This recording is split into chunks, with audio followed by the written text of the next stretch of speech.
Monsieur le Président du RNI, chef du gouvernement, Madame la Présidente de la Fédération nationale des femmes, Madame, Messieurs les ministres et députés, Mesdames, Messieurs, les femmes sont le patrimoine vivant inestimable, mais sous-considéré de l'Afrique. Elles sont l'outil le plus puissant du développement et de la consolidation de la paix sur ce continent. Mais leur voix est trop souvent bâillonnée. La fondation de la Conférence africaine pour la paix, dont j'ai l'honneur d'être la vice-présidente, a pleinement conscience de la nécessité de la promotion de la participation des femmes au plus haut niveau des négociations de paix. Elles ne sont pas uniquement les premières cibles des attaques lors des conflits armés, mais elles sont aussi des agents de la paix à qui nous devons rendre leur juste place. Mon intervention, que j'essayerai de rendre bref puisqu'on m'a demandé d'écourter un petit peu, apportera modestement quelques réflexions sur les outils pouvant être mis en œuvre afin, et j'utilise ce terme à dessein, de rendre leur place aux femmes.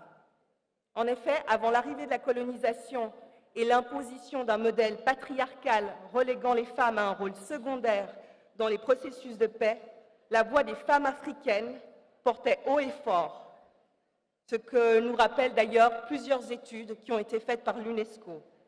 Qu'il s'agisse de la femme camerounaise, qu'il s'agisse de la femme sénégalaise, qu'il s'agisse bien évidemment de vous, les femmes marocaines, de tout temps, nous avons été fortes et notre voix a porté et été entendue.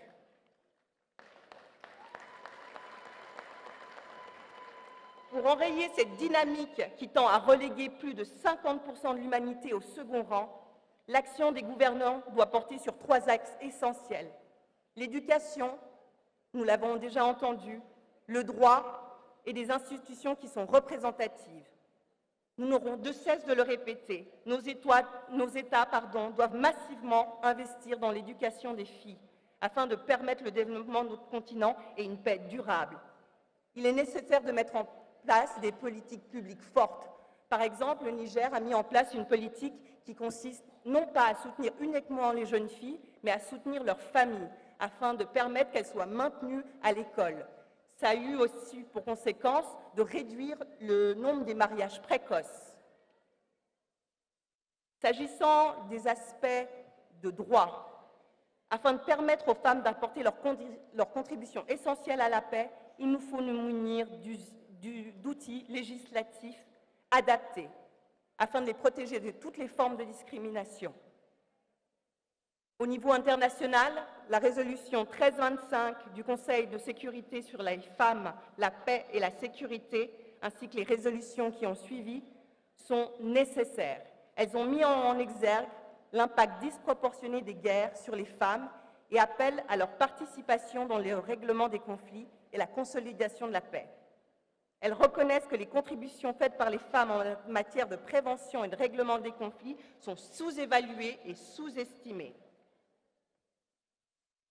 Nombreux sont les pays africains qui connaissent heureusement des cadres législatifs et institutionnels robustes.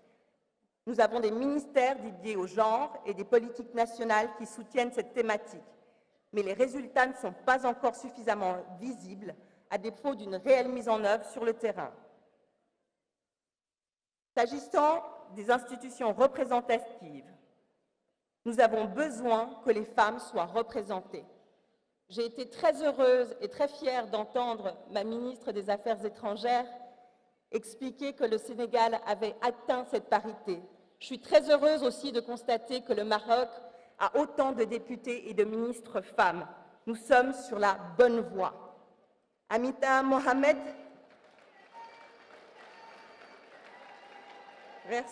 vice-présidente générale de l'ONU, a déclaré « Malgré les nombreuses preuves nous indiquant que l'égalité des sexes nous ouvre la voie à la pérennisation de la paix, à la prévention des conflits, nous allons dans la direction opposée. » C'est pour vous dire, mesdames, que le travail est encore long et que les institutions internationales ont besoin de l'énergie que vous avez, de l'énergie des femmes marocaines et des femmes qui sont aujourd'hui dans cette salle. Pour moi, c'est un réel plaisir d'être présente ici et de vous voir aussi mobilisées pour l'émancipation de la femme.